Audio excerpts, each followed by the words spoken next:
Governor Scott Walker has agreed to talk to Wisconsin Eye about his first week on the job. Thanks very much, Scott. Good talking with you. It was a busy week. Yeah. Tell me, what was the most productive part of your week, Governor? Well, introducing our special session package. I think there's no doubt about it. Working with the lawmakers in both the Assembly and the Senate, for us, that's something we got to act on right away. And it goes from showing just the symbolism of the sign on Election Day that said Wisconsin's open for business to now we're showing the substance. We're actually showing that we're doing things that make it easier to do business in Wisconsin. Let's see, you've actually drafted 5 or 6 bills that are now being circulated, so now the details are coming out. Yeah. It's clear that you want you want to go back to a pro-business environment. Absolutely. So let me ask you this question. Is what is good for business good for Wisconsin? Is there any limits on that? Well, I think overall, particularly for small businesses, if we're making it easier for people to go to work, now obviously we're going to protect our quality of life and protect our citizens here, but I think we've gone too far the opposite direction. We made it very difficult to do business in this state, and we can turn it around. I remember, I think back a generation ago, I grew up in the small town called Delavan, and back at that time, right after graduating from high school, Tommy Thompson was elected, and I saw very similar circumstances to what we face today a generation ago. High unemployment, major budget deficits. Tommy came in and helped transform the state, built a better business climate. Very aggressive. Some of the same questions were asked about Governor Thompson at that time. By the end of his first term, those policies helped the people of the state create 258,000 jobs. I know we can create 250,000 jobs or more. We just have to have the right approach. Well, and let's talk about those jobs. I looked it up. The Department of Workforce Development said in November, 2,766,100 jobs, 766,100 jobs. Then, do you want to be judged then by November of 2014? There should be 250,000 in addition to that, or 3,016,000 jobs? Well, we want to go, well, you've got a net gain. You're going to have ebbs and flows, but we want to have created, not in government, but outside of government, 250,000 more jobs. Just as, for example, outside of government. Outside of government. So this number, DWD's number, 2,766,000.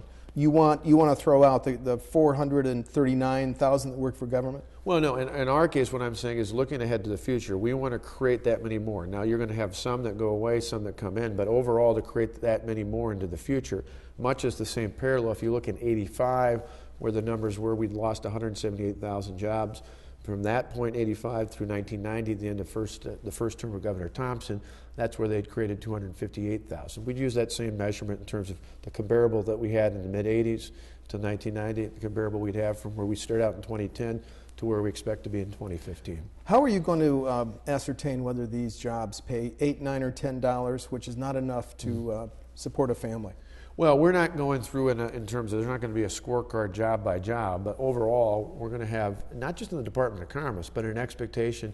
The other day around this table, I had all my cabinet in, and I want every department, every state agency to be focused on what we're going to do to help the private sector create those jobs, and we want good jobs.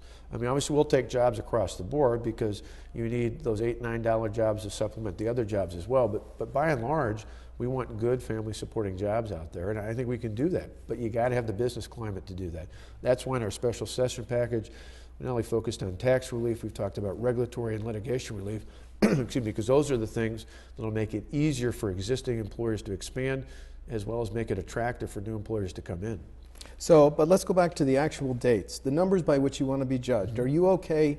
DWD says number of jobs, 2.76 million, November of 2010. Then let's add 250,000, and that's the new number you want to be judged by in November of 2014? Yeah, I'm just trying to get your starting date. Yeah, no, going into the next election, we want to be from where we announced, when I announced this during the campaign, to where we're going to be through 2015, which is obviously the end of our 4-year term. And the goal being that we're going to help the private sector create those jobs, get more people to work, and ultimately, I'd like to exceed that. 250,000 jobs, I said repeatedly, is a starting point. I don't think that's just the ceiling. That, to me, is where we've got to be to get this economy going again and to balance the budget. Not only this next 2-year budget, but the budget thereafter. You can't do it unless you get the economy working again. But there isn't going to be any way to judge whether these jobs are paying $10 or $22 an hour? In terms of our assortment, no. In terms of the overall goal, but there's no doubt about it. We're going to be focused in on the quality of the jobs as well. For example, when I was the county executive, one of the things we were very aggressive at was bringing GE Healthcare in terms of expanding their operations for a number of their international business units to the county's research park, because those were good paying jobs.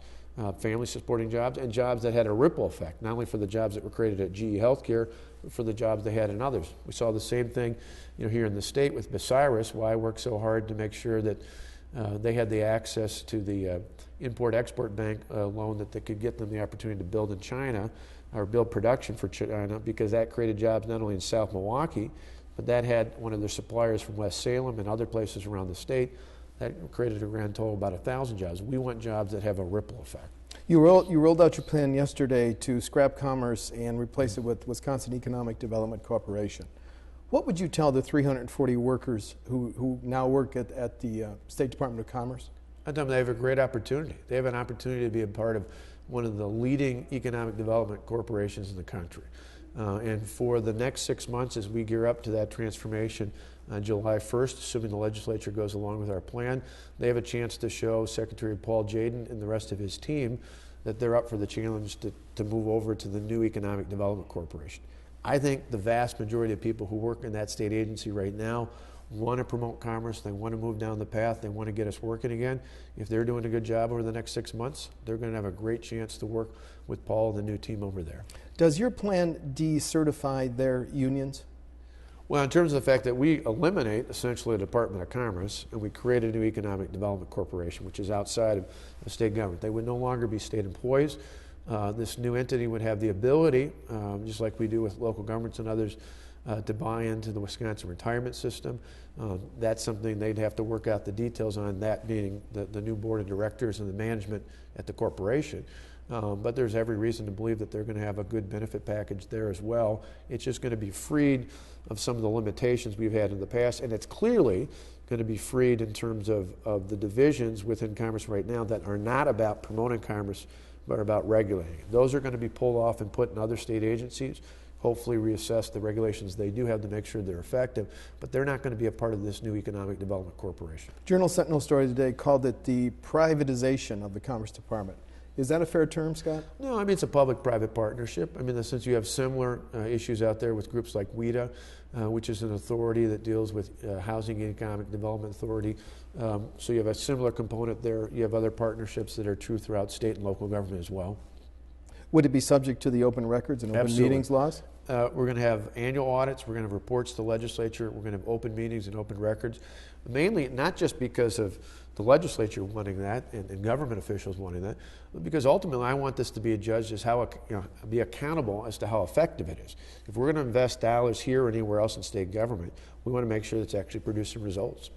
The super majority to raise taxes. I've got a few questions about that. Sure. I've got, from the summary, it says a super majority, 2/3 to raise franchise or income taxes. Can I just ask, would a sales tax upper be covered by the supermajority? We're looking to cover that all, and we're opening the door in terms of some of the lawmakers who said they were willing to go beyond just a statutory change to a constitutional change. To me, I'm completely open for that. I just think sending an immediate, strong message, obviously, as you know, with a constitutional change that takes 2 consecutive sessions, at least 3 or 4 of years, the legislature, sure, and then a vote of the public. I think long term that's a great move. But right off the bat, we can put that in place. People might look at that and say, well, you can't bind a future legislature. That's true, but more than a decade ago, when the legislature passed 2/3 funding, that stood the test of time for quite some time. It's why, on a long-term basis, though, having a constitutional amendment is still the right approach. One of the criticisms I hear upstairs is that your super majority would give too much power to the Democrats, those that are not in power. Now, you know how that feels, yep. 93, 94. How do you respond to that criticism? Well, when you look at terms of tax increases, to me, what it gives the most power to are the taxpayers. And I don't care whether it's Republicans or Democrats in charge, we need long-term protection for the taxpayers, both for individuals but also for employers who want to come in here and make investments to grow in Wisconsin or to come in for the first place or the first time and make those investments. They need to have some stability of knowing what the future holds, and this is one more way to doing that. So I set aside the politics of the day and say on a long-term basis, if I want to attract those long-term investments in Wisconsin, I need to show them long-term commitments to tax relief. One of the major, the last drop-off, during the last recession, 7% drop-off in state general fund tax collection, $840 million. If you had a 2/3 law like you want, right, or a constitutional, it'd be part of the Constitution, would it give you the flexibility if there was another economic downturn, Governor? Well, again, I look at it, much as I mentioned at the inaugural address, as the last time I want to raise taxes is when there is an economic downturn. I think that sends a horrible message. And if we want to put more money into the economy, both for individuals as consumers of products that are produced here in Wisconsin, certainly for employers out there in terms of them making investment in our state's economy, the last thing you want to do when there's a downturn is raise taxes. This would just reinforce that. There's a clause in here, again, referring to the summary. You wouldn't have to have a 2/3 vote in the ledge if there was a advisory referendum scheduled. Now, how would this work? Because as you know, our budgets pass in June, and if there was a budget with a tax increase, but it was tied to an advisory referendum, the referendum couldn't be held for 1, 2, or 3 months. So wouldn't that mess up the budget that was already passed? Well, logistically, that's one of the things. I think we took the legislation from the past when lawmakers are proposing it's passed through one or either of the houses out there. Those are things we can adjust. But for us, the bottom line principle is we want to make it difficult, if not impossible, for either party to raise taxes in the future. And the only opportunity for that to be countered is by the will of the people. Much the same way that we're going to put in place in this next state budget, very firm caps in terms of property tax relief on local governments so that people and employers can rely on true property tax relief here in Wisconsin. And the only alternative there is going to be the will of the people there taking a vote. Property tax uppers, what do you like? Do you like CPI plus growth? Well, we're looking at several different options, but we'd like to have the growth overall, on average, be as close to zero as possible. As close to zero as possible, and tax bills mailed in December. Exactly. That indicates some pretty tight controls coming down on schools, towns, villages, and counties, correct? There's no doubt, but we're also looking to relief in the future. There's plenty of ways that we can provide relief from mandates, from some of the wage and benefit compensation mandates in particular that local governments have. We're going to be talking about that certainly in the state and even more so in the budget. Gary Hamlin started work today, or this week, as Secretary of Corrections. Have you told him find a way to not build any new prisons? We haven't talked about that specifically, but in our budget discussions, it's my intent not to have any new buildings or new prisons built during my tenure as the governor for the next 4 years. If anything, we've seen a nice trend of controlling the population counts. Yes, and I hope that actually continues. Dropped a little bit, 7% in the last 2 years. Yeah, I think that would be outstanding. And I think that's a sign that, for us, we're not looking to do what this past administration did, which was to try and reduce the population count by letting convicted felons out early. I just don't think that's not acceptable to me, as you know, someone who was the author of Truth in Sentencing. But I do think giving more resources and support, particularly to prosecutors in the front end, so they can decide who are truly in need of protection in terms of being within our state prison system versus those who maybe there are other viable alternatives within the community. Those are things that should be done in the front end with the criminal justice system fully engaged, and most importantly with victims being at the forefront. So is your budget going to repeal the early release program? Yeah, there's no doubt. I've said throughout the campaign that I was not going to allow early release to go forward. Mark Gottlieb started on the job as transportation this week. Is he empowered to begin a discussion with the federal government on tolls on new interstate lanes? Well, for us, what we've talked about is controlling the dollars that we currently have and trying to maximize those dollars and not allowing any more raids off the transportation fund. But again, I said throughout the campaign, I'm open to looking as we expand lanes, as we expand the interstate system and add lanes, for us to look at ways of paying for that premium. To me, if you've got a system where existing lanes or one of the outer lanes are free, and if public want to use that and that's more congested, there's another lane that adds a premium in terms of congestion pricing and letting people through, we're perfectly willing to look at that. When I talked to Governor But it's got to be a distinction. You asked about this the other day, where there's a premium. To me, that's not a tax. That's one of those where you say, if you want this, is this something that's added on, it's new, it adds greater value, and somebody wants to pay for that value, that's fine. I want to circle back a little bit to your 2/3 vote to raise taxes. Mm-hmm. One of the ways state government spends money, as you know, in 3 ways. It's taxes, and it borrows, and it's fees. Yep.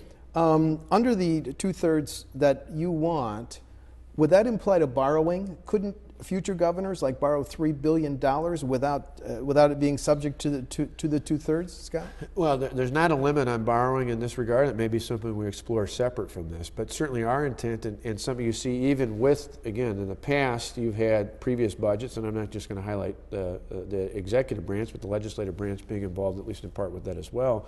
Not only saw taxes go up, there's been tremendous increase in terms of borrowing. And some of the most egregious looking at these budget results is where they borrowed not just for capital, but where they borrowed to then spend money, to then send money back in grants and other sources. That's horrendous. I mean, that's just an awful public policy. And so in that regard, yeah, technically under that 2/3, we may look at other ways of controlling that, but sooner or later, people can't borrow their way out of a budget deficit either, because it just adds to more debt service and compounds the problem in the future. We're going to try and tackle it, try and get a handle on borrowing, certainly not go into borrowing in terms of borrowing in the way that's been done in the past, but keep borrowing under check, keep taxing under control, not let that increase. In fact, ideally, see some decreases and some freezes when it comes to property taxes. And in the end, that means we need to make some tough decisions. But on a long-term basis, it not only helps us balance this budget, it's going to help us not defer that to the future and make the problem worse. The biggest thing I look at is thinking I want my kids to grow up in a state at least as great as the state I grew up in. And the only way you do that is if you make some tough, but I think on a long-term basis, compassionate decisions right now. You're in budget briefings almost daily. Yeah. Have you seen? Sometimes a couple times a day. A couple times a day. Have you got enough information yet to know whether the state government can afford the 2/3 aid for K-12? Well, for us, more of the focus we've looked at on state aids is in terms of what benefits, what tools can we give the local governments to offset any changes that might be made in terms of the level of support.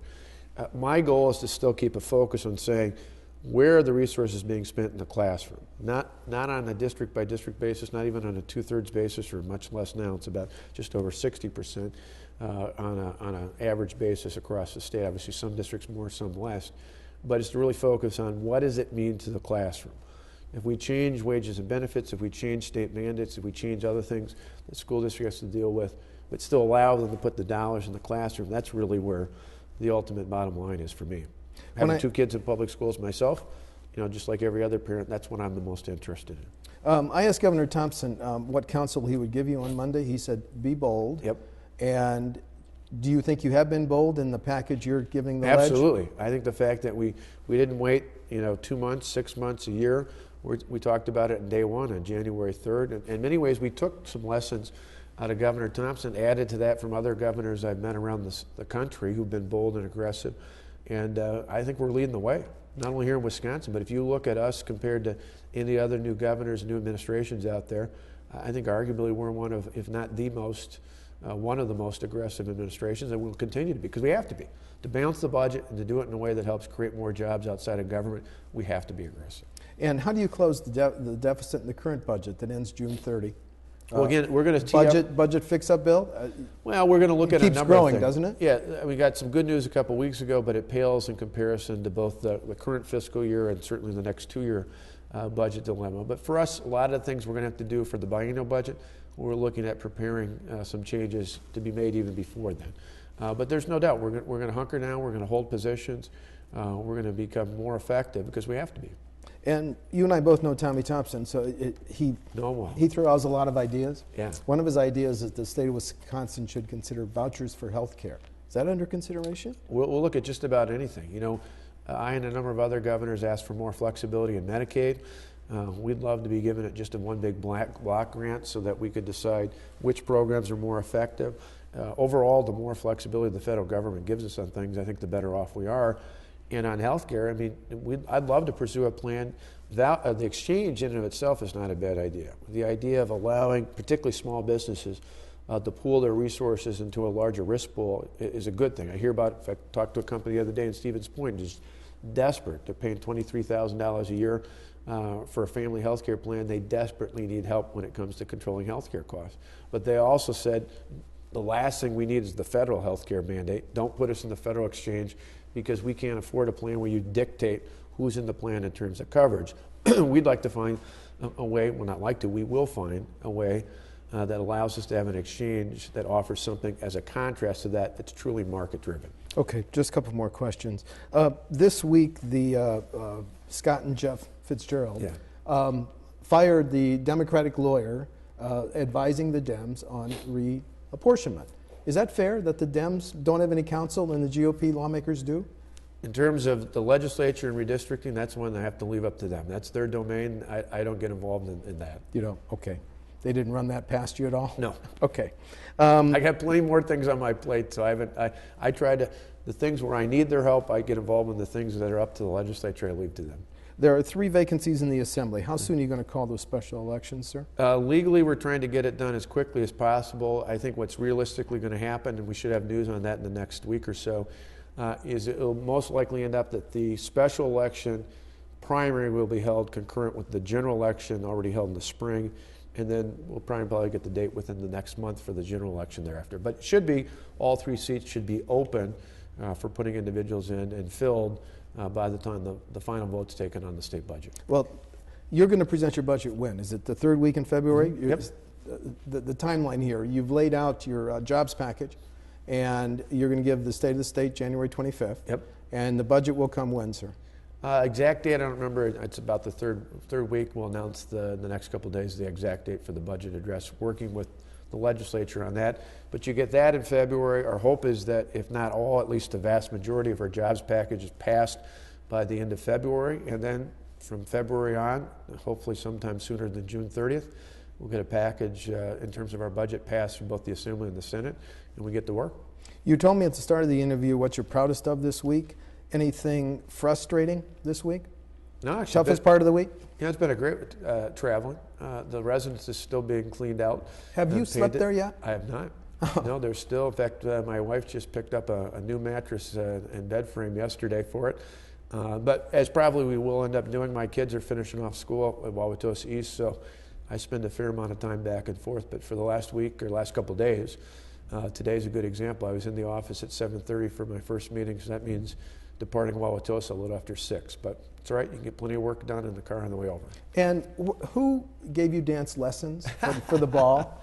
A good supporter of ours and friend of my wife and I, Jeff Balistreri, his wife is a good friend of my wife's, on election night offered to give a dance lesson. So Alberta Darling, I got a kick out of it, sent me a text and where did you get the time to do the lessons? Monday nights at 8:30 for about 5 weeks before the inaugural. We squeezed it in when I came home from the Capitol. And hope you didn't step on her foot, right? I did First pretty lady's well. foot? I think not too bad. She was happy with it. So, plus my wife's a Sicilian, so to dance to Tony Bennett's "The Best Is Yet to Come" is not a bad deal.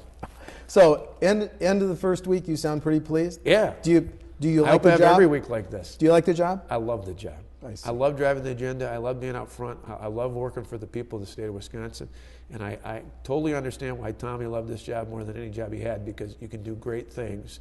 You have the right approach, right attitude, a lot of optimism. You know, these are tough times. People are hurting. But I know we can help turn it around, and I want to be out front doing it. Governor Scott Walker, thanks for your time assessing your first week. Good to be with you. Thank you, sir.